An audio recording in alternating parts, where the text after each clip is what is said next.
तंत्र विद्या हमेशा से इंसानों को अपनी ओर खींचती रही है। जिस तरह से लोग ईश्वर की शक्ति में विश्वास रखते हैं, उसी तरह से कई लोग ऐसे भी हैं जो तंत्र विद्या या तांत्रिक शक्तियों में विश्वास रखते हैं। आज की जो ये साधना है, ये उग्र साधना भी है और शांत भी है।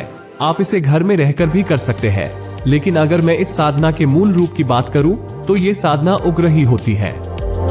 जैसे ही ये साधना सिद्ध होती है, तो ये आपके लिए सभी प्रकार के कार्य करेगी, चाहे वो शुभ हो, अशुभ हो, अच्छा हो या बुरा हो, चाहे वशीकरण करना हो, किसी कार्य की सिद्धि करनी हो, उच्चाटन या मारण कर्म करना हो। इस साधना से सभी प्रकार के कार्य संपन्न किए जा सकते हैं। लेकिन साथ ही ये साधना अति शीघ्र सिद्ध हो जाती है। आज की साधना में आपको सफलता जरूर मिलेगी, लेकिन विधि को पूरा देखकर अच्छे से समझ लेना। आज मैं आपको लूना चमारी की एक शक्तिशाली साधना देने जा रहा हूँ, क्योंकि अनेकों बार इस साधना के लिए आग्रह किया जा चुका है। जय श्री राम। प्रिय श्रोताओं, मैनिफेस्ट ट्रांसपोर्ट के एक और एपिसोड में आपका स्वागत है। यदि आज आप यहाँ हैं, तो इसका मतलब है कि आप प्राचीन ज्ञान की आकर्षक दुनिया में मेरे साथ चलने के लिए तैयार हैं। प्राचीन अनुष्ठानों और प्रथाओं की रहस्यमय और अक्सर गलत समझी जाने वाली दुनिया की यात्रा में आपका स्वागत है।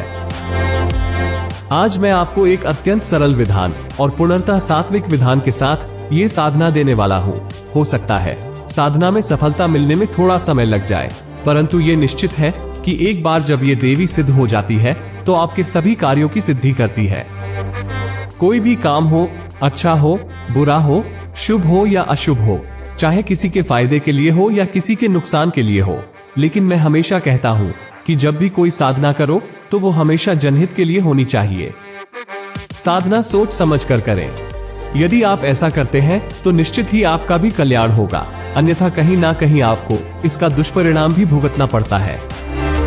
देखो, जो व्यक्ति किसी प्रकार के दूसरों के लिए अहित के कार्य करता है, तो वह स्वयं भोगे या ना भोगे, लेकिन उसकी संतान को कई बार बहुत अधिक भोगना पड़ जाता है। इसीलिए किसी भी प्रकार के अहित के लिए नहीं, बल्कि केवल सबके हित के लिए कार्य करने हेतु ही कोई भी साधना आप करें। और आज की यह साधना सात्विक है, घर में रहकर की जा सकती है। ये साधना भी सभी प्रकार के कार्य करने में सक्षम है। तो जानने के लिए मेरे साथ बने रहें और वीडियो को लाइक, शेयर और सब्सक्राइब करना ना भूलें, क्योंकि मैं इस चैनल पर सेल्फ डेवलपमेंट, मंत्र और साधनाओं से संबंधित एपिसोड लाता हूँ, जो आपके जीवन को एक सही दिशा दे सकते हैं।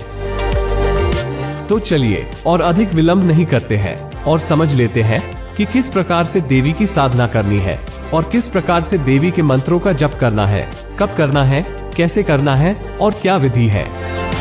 आज के इस वीडियो में मैं आपको संपूर्ण जानकारी देने वाला हूँ। सबसे पहले बात कर लेते हैं कि इस साधना के लिए आपको तैयारी क्या करनी है या किस प्रकार की सामग्री की आपको आवश्यकता पड़ेगी। सबसे पहले इस साधना के लिए आपके घर में एकांत स्थान होना चाहिए। कोई ऐसा कमरा जिसमें साधना काल के दौरान कोई भी प्रवेश ना करे। ये साधना रात्रि काल में होगी और रात्रि काल में साधना कक्ष में किसी को नहीं आना है। आपको रात्रि में शयन भी उसी कक्ष में करना है, इसलिए घर में एकांत स्थान का पहले ही चयन कर लीजिए। सामग्री में आपको चाहिए एक सरसों के तेल का दीपक, जो कि आपको प्रज्वलित करना है। तिल के तेल या चमेली के तेल का भी प्रयोग कर सकते हैं। आपको जो दीपक है वो चौमुखा जलाना है। इसके साथ ही आपको रुद्राक्ष की या काले हकीक की प्राण प्रतिष्ठित माला लेनी है। प्राण प्रतिष्ठा माला से साधना करें, आपकी साधना का फल अतिशीघ्र आपको प्राप्त हो जाएगा। साथ में आपको 5 मिठाई रखनी है, साथ ही 5 अगरबत्ती लेनी है। सबसे पहले जब आप साधना करेंगे, उससे पहले ही 5 प्रकार की मिठाई, 5 फूल, 5 अगरबत्ती और थोड़ा सा इत्र किसी वृक्ष के नीचे या फिर किसी निर्जन सुनसान स्थान में या शमशान में, जहां भी आपको सुविधा लगे, वहां किसी भी वृक्ष के नीचे अगरबत्ती जलानी है और फिर वही मिठाई रख दीजिए। चारों तरफ पुष्प लगा दीजिए, थोड़ा सा इत्र छिड़क दे, फिर जल अर्पित करके अपने घर चले आना है। वहां आपको प्रार्थना करनी है कि मैं जिस साधना को करने जा रहा हूँ, हे देवी, वो साधना सिद्ध हो जाए और आप मेरे कार्यों की सिद्धि करें। इस प्रकार प्रार्थना करके घर लौट आना। अब रात्रि के 10 बजे के बाद महानिशा काल में साधना आपको आरंभ करनी है। रात्रि 11 या 12 बजे का समय साधना का सबसे श्रेष्ठ समय रहेगा। वैसे आप साधना 10 बजे के बाद भी कर सकते हैं, लेकिन बिल्कुल शांत वातावरण में ही ये साधना आपको आरंभ करनी है। घर में एकांत स्थान पर उत्तर या पश्चिम मुख करके लाल रंग के आसन के ऊपर विराजमान हो जाना है और लाल रंग का वस्त्र ही आपको चौकी पर रखना है। देवी लोना चमारी का एक चित्र इंटरनेट से आप निकाल सकते हैं, उसे फ्रेम करा सकते हैं, उसे भी आप रख लीजिए। और साथ में जो रुद्राक्ष की माला है या हकीक की माला है वो भी आपको अपने सामने रख लेनी है।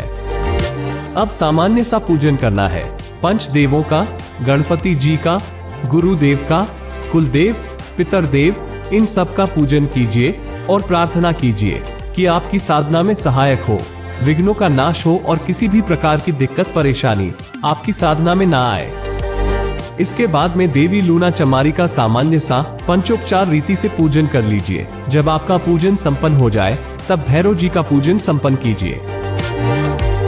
उसके बाद रक्षा मंत्र से अपने चारों तरफ रक्षा घेरा खींच लीजिए, क्योंकि ये साधना मूल रूप से उग्र प्रवृत्ति की है। अब सबसे पहले एक माला गणेश मंत्र की, एक माला गुरु मंत्र की जाप करनी है। गणेश मंत्र के लिए ओम गंग गणपति नमो नमः का जप आसानी से आप कर सकते हैं। उसके साथ ही गुरु मंत्र, यदि आपके गुरु नहीं है तो श्रेष्ठतम तो यही रहेगा। गुरु गोरखनाथ के इस मंत्र का ओम गुरु गोरक्षनाथाय नमः, या फिर भगवान शिव के ओम नमः शिवाय मंत्र का, या फिर हमारे गुरुदेव द्वारा दिया गया मंत्र ओम परम तत्वाय नारायणाय गुरुभ्यो नमः का एक माला जाप आप कर सकते हैं।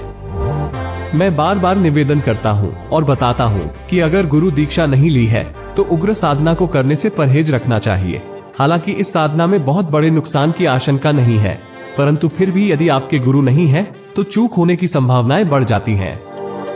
जब आपके गणेश मंत्र और गुरु मंत्र का जप पूर्ण हो जाए उसके बाद इस मंत्र की एक माला का जप कर ले।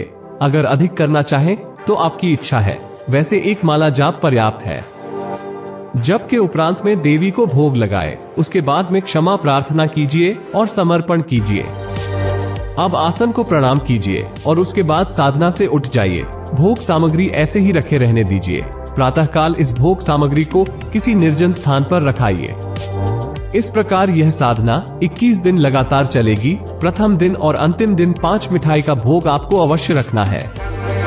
मंत्र इस प्रकार है: लूना चमारी, शक्ति भारी, चाल चाल मार किलकारी, इस्माइल जोगी की प्यारी, कामरू देश से लाई फुलवारी, मैं बुलाओ तू आ, गुरु गद्दी का मान बढ़ा, ना आए तो वीर हनुमान का सोटा खा, दुहाई इस्माइल जोगी की, दुहाई कामरू कामाख्या की, शब्द साचा, पिंड काचा, पुरो मंत्र ईश्वरो वाचा।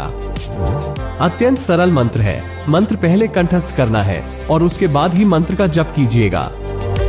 अगर आपको इस तरह के वीडियो पसंद आते हैं तो कृपया मुझे कमेंट करके जरूर बताएं। मुझे आपके कमेंट से बहुत अधिक मोटिवेशन मिलता है, जिससे मैं आपके लिए ऐसे ही अच्छे वीडियो और भी ला सकूंगा। अब तक मेरा साथ देने के लिए आप सबका दिल की गहराई से धन्यवाद। अगर आज की वीडियो को समझने में आपको कोई भी परेशानी आई हो तो आप मेरे ब्लॉग पर जाकर भी पूरी जानकारी और साथ ही और भी अधिक जानकारी हिंदी और इंग्लिश दोनों में प्राप्त कर सकते हैं।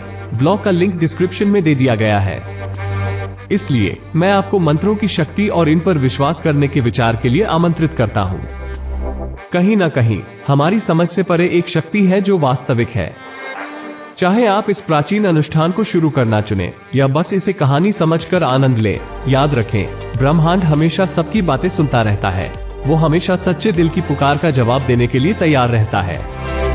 इस मनमोहक यात्रा में मेरे साथ शामिल होने के लिए धन्यवाद। यदि आप भी मेरी तरह प्रकृति के रहस्यों को समझाना पसंद करते हैं तो मैनिफेस्ट ट्रांसपोर्ट को लाइक, शेयर और सब्सक्राइब करना ना भूलें। अगली बार तक साधना करते रहें और याद रखें, जो लोग विश्वास करने का साहस करते हैं, ईश्वर हमेशा उनकी पहुंच में है। जय श्री राम।